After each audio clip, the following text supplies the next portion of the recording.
O que acontece quando você joga uma pedra dentro de um lago com água parada? Formam-se ondulações suaves na superfície, certo? Será que foi assim, em um dia comum voltando para casa, que Einstein percebeu como funciona o espaço-tempo? Se uma simples maçã pode ter sido a chave da descoberta da força da gravidade, quem sabe as ondas no lago podem ter iluminado também a cabeça desse grande gênio da física. Não entendeu bem? Vou te explicar melhor. Há 100 anos, Einstein previu a existência de ondas gravitacionais em sua teoria da relatividade.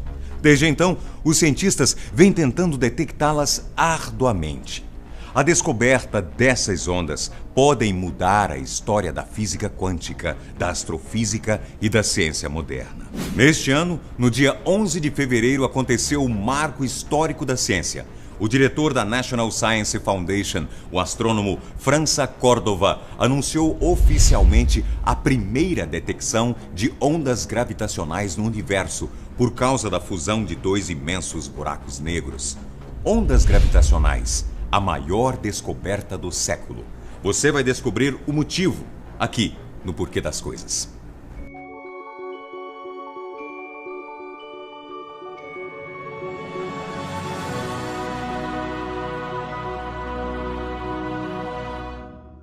Para a gente conseguir entender o que são ondas gravitacionais, nós precisaremos voltar lá em 1916, quando Einstein desenvolveu a teoria da relatividade. Ele explicou que a gravidade é como uma curvatura no tecido espaço-tempo, criada pela massa e pela energia. Corpos com maior energia e massa curvam mais o espaço-tempo e os de menor massa e energia curvam menos. Se as massas são deslocadas e têm uma aceleração, essas deformações se deslocam e se propagam através do espaço, formando ondas gravitacionais. Ficou difícil entender? Eu vou te explicar de uma outra forma. Imagine que o espaço-tempo definido por Einstein seja como essa mesa de sinuca, plana e lisa, e as bolas fossem os objetos no espaço, os planetas, por exemplo. Então, se eu fizer qualquer movimento, eles se movimentariam em linha reta, certo?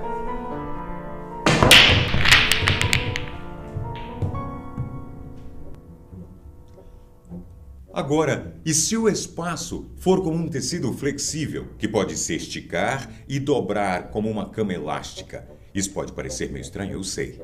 Mas veja o que acontece se eu pegar uma bola e colocá-la aqui no centro. Sabe o que vai acontecer se eu pegar uma bola de massa menor e jogá-la aqui? Ela vai se mover por uma cavidade criada no tecido por esse objeto.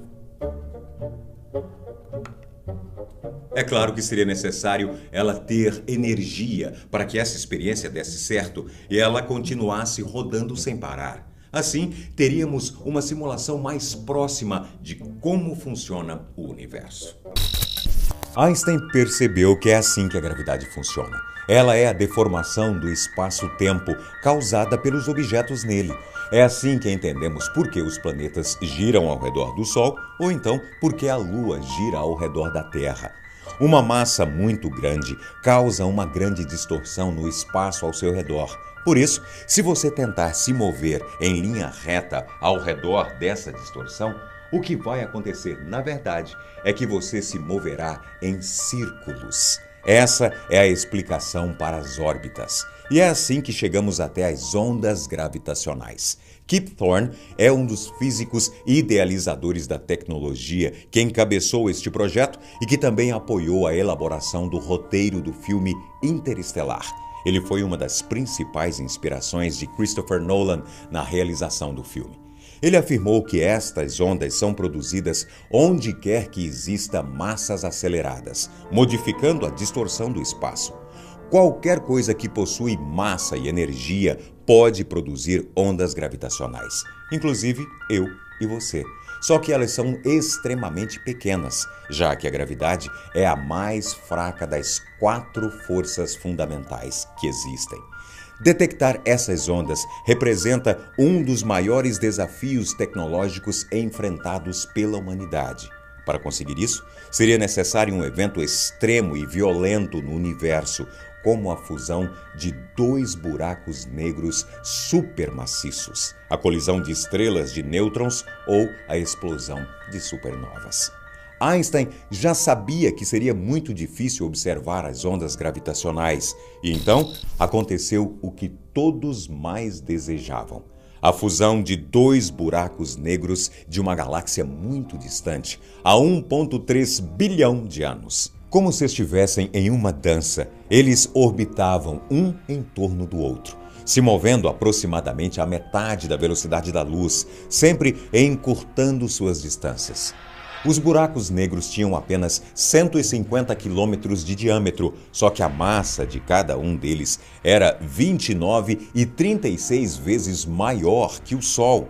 Em certo momento, eles se fundiram e liberaram uma energia 50 vezes mais intensa do que a de todo o universo visível. Kip Thorne afirmou que, por 1/10 de segundo, essa colisão brilhou mais do que todas as estrelas e galáxias que já conhecemos. Só que ela foi uma explosão invisível, porque foi gerada gravitacionalmente.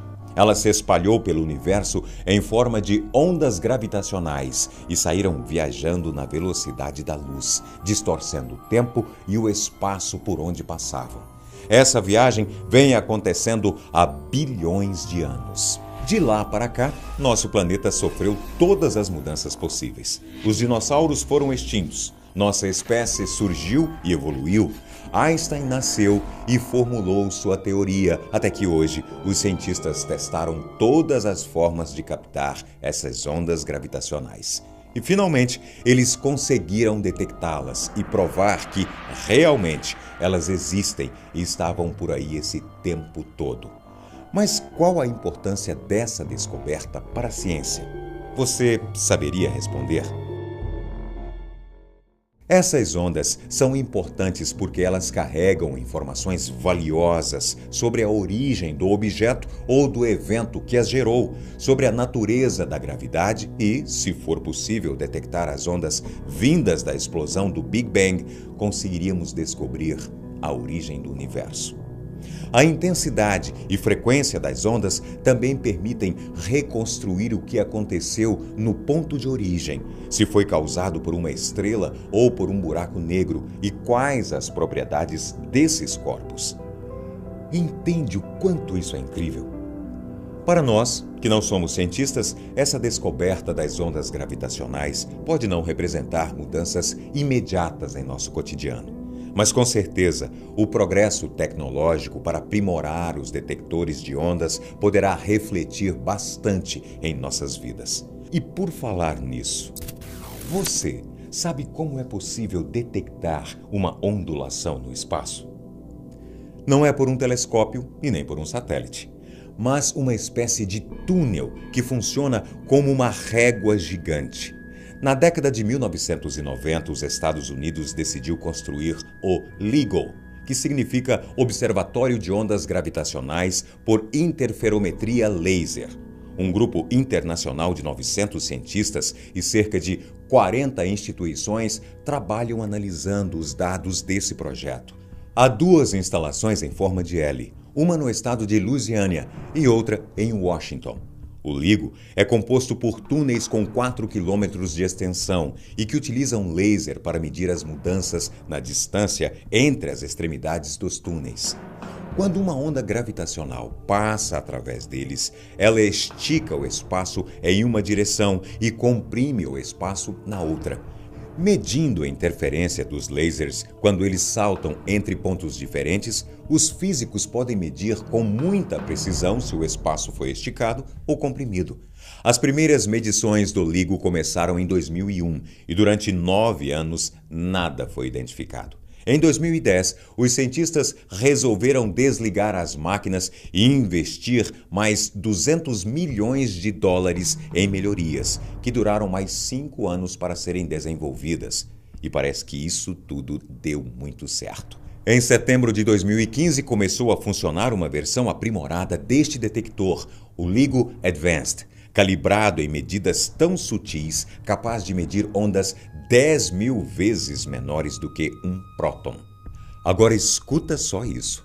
De acordo com Kip Thorne, para detectar uma onda era necessária uma precisão de 10 elevado a menos 18, o que é 1/1000 do tamanho do núcleo de um átomo. É como você pegar 1 metro e dividir por 1.000.000 3 vezes seguidas. Observe aquele prédio. Ele deve medir cerca de 50 metros, certo? Você acha que seria possível distinguir o tamanho dele se ele reduzisse 5 milímetros? Seria quase impossível observar essa mudança. E se este prédio fosse 10, 100 ou até mesmo 1 trilhão de vezes maior, você conseguiria perceber que ele encolheu 5 milímetros? É esse o nível de dificuldade que os cientistas encontraram para conseguir detectar as ondas gravitacionais. Por isso, eles comparam as marcas medidas nos experimentos e cálculos com as marcas esperadas para as ondas gravitacionais. Só que isso não é nada fácil. Imagine Einstein em um show do Slipknot, com toda aquela música alta e várias pessoas gritando ao redor dele. Para ele conseguir detectar os traços dessas ondas, seria como tentar ouvir uma canção sussurrada no meio de todo esse barulho.